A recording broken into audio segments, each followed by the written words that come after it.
Assalamu alaikum. Now that we covered all the alphabet, we get into some details about how the language is structured. So in this text here, we'll find out a word in Arabic of how many letters it's formed. So when you look at the text, you know what you're looking for, or you have an idea how it is structured. So first we will look at the letters, the numbers of a letter in a word, and then we will look at the division of the language, nouns, verbs, and what is called letters or meaning letters. So here the text is indicating that a word in Arabic can have one letter. So this here is harf, this here is letter, harf, one letter. So a word can have one letter, like the ba in Bismillah. Bismillah is the word used, Muslims use when they start any type of work that is significant. So they say Bismillah, in the name of God. So this ba here, you see this ba here? This is ba. In the script form, sometimes the letters are not clear, but this takes some practicing or getting used to. So this here is the ba. Let me clear that. You see this ba here? This ba. This is one letter, which means by, and some contexts means in. So it has different usages, but that's an example of a word in the Arabic formed by one letter.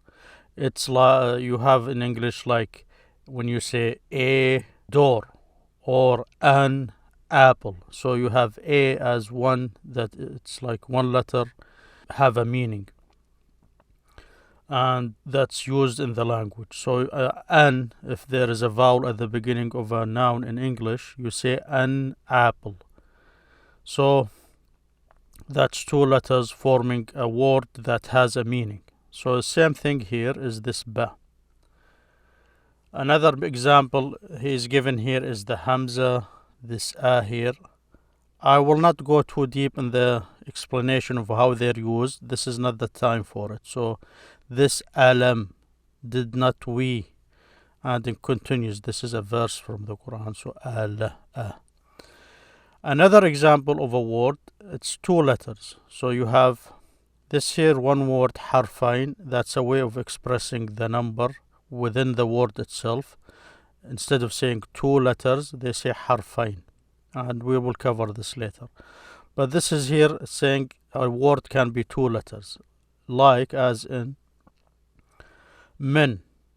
See here, this one is min, one letter, two letter, which means from, men.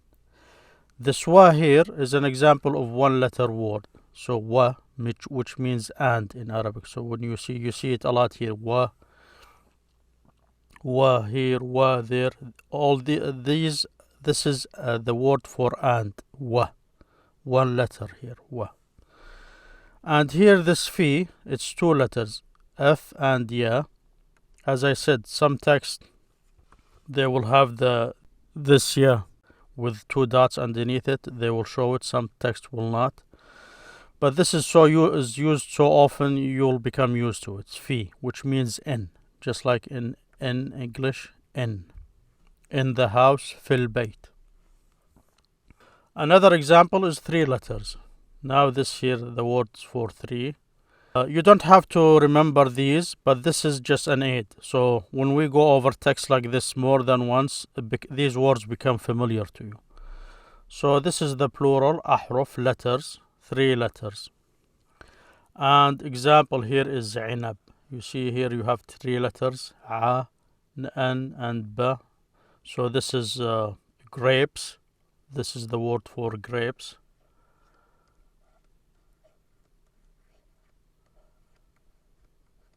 So inab. And shajar. this is 3,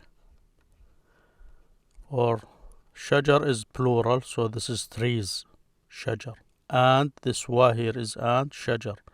So that's an example of a 3-letter word. And you have 4-letter words, like this jadwal here, creek. So jadwal, 1, 2, 3, 4, 4 letters. Ja'far, this here is a proper noun, Ja'far. And 5 letters word. So this here is severgal. This is a fruit, quince. So you can Google this, quince, or Wikipedia, you see pictures for it. Quince, severgal. Severgal. 1, 2, 3, 4, 5. 6-letter words like za'faran, saffron, saffron. This is saffron, za'faran. Also you can Google this if you want to see the picture. It's like a food spice, za'faran. And you have 7-letter words like here istifham. This is a verbal noun, which means it's like the source word for the verb istifham, which means to inquire. This is a noun here. You see, have 7 letters in it. And a word will not exceed this number. This here is number, al-'adad, al-'adad. So, with this being said, in Arabic, you have inflections, or you add additions, pronouns, they attach to the word. So you look at a word and you will see more than 7, like this here. So this word here, istifham, inquire, to inquire. That's what the word means, to inquire. The source name, the to form of the verb, istifham. So if you say your istifham, istifhamuka, you add the subject, the possessive pronoun when it's attached to nouns. So this becomes istifhamuka. It's 2 dots there. That's the fa. Istifhamuka. You see? Now you count these letters, you see there are 8. So 1, 2, 3, 4, 5, 6, 7, 8. This last ka here, this is used as a pronoun. I'll show a table of pronouns in a second. We will go, of course, a lot more into this later. But just in case you look at the text and try to analyze it, just know that when you have additions like this, you can have words that exceed this number of 7. And that's the reason why. But when you have individual words, that's how the language is structured. So this is just a quick idea. Of course, this is just general information, so you will know what to expect when you read a text.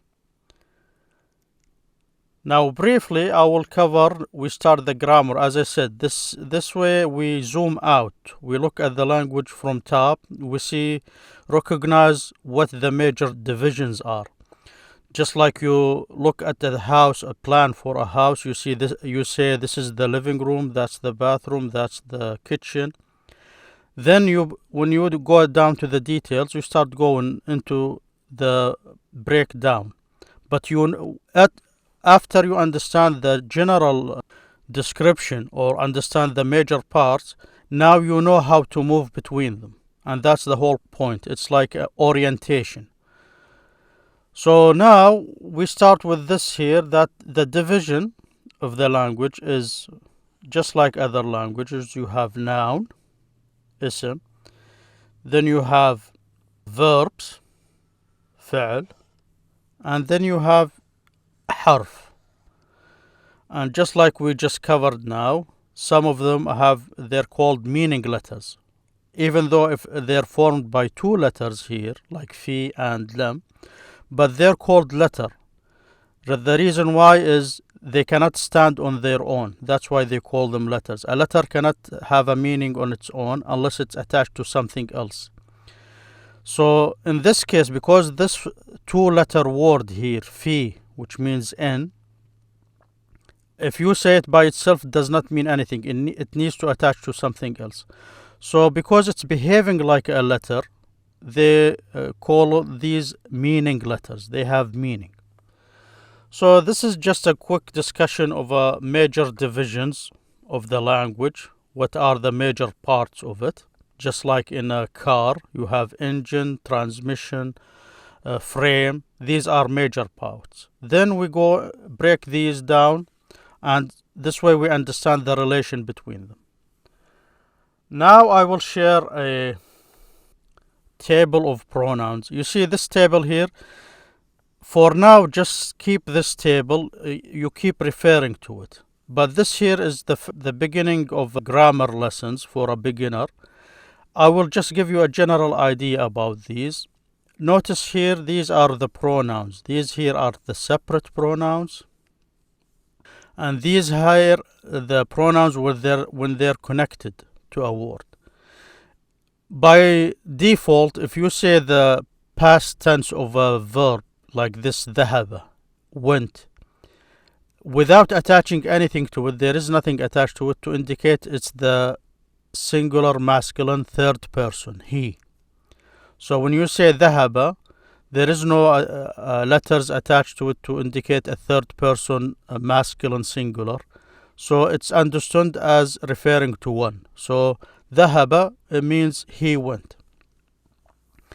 If you add this ta here, the silent ta, you remember I talked about the small circle, meaning the letter has no movement on it, just ta, ذهبت, it. This is the feminizing ta, and it's not a pronoun. And it also refers to the third person feminine, she. So if you say ذهبت, you add this ta, the silent ta, to the past tense verb, and it makes it a feminine, indicates that the subject or the doer of the verb is a female, feminine. Might not be real feminine, but the word for it is feminine, she. So this is just a quick reference to it. Notice the letter ha. I pointed out here a strategy to go about memorizing these. So always, whenever you see this ha attached to a word, this here is original in the verb. The ha. This is, I'm not talking about this. The pronouns attached to the end of a verb or a noun. So you just watch the end there. If you see a ha, this here is always indicate the third person. We'll go into how it's used in different contexts. The ta is used for the second person. So here you have 4, 1, 2, 3, 5, 6, 7. You see, just recognizing the ta at the end of a verb as the second person, this will help you understand, okay, the ta for the second person, the ha for the third person. These here are the separate for the first person singular and the first person plural. So just take a good look at this. As I said, don't worry about memorizing for now. Just make it as a reference. Use it as a reference. And as we go over it in the future lessons, this will become very familiar to you. So this here just for you to keep in your records and you go back to it. I think this is enough for this video. Next time, inshallah, we'll start with the marks for nouns. If you look at the text, how we can recognize what is a noun, and we start the grammar rules from there. Thank you for listening. See you next time, inshallah.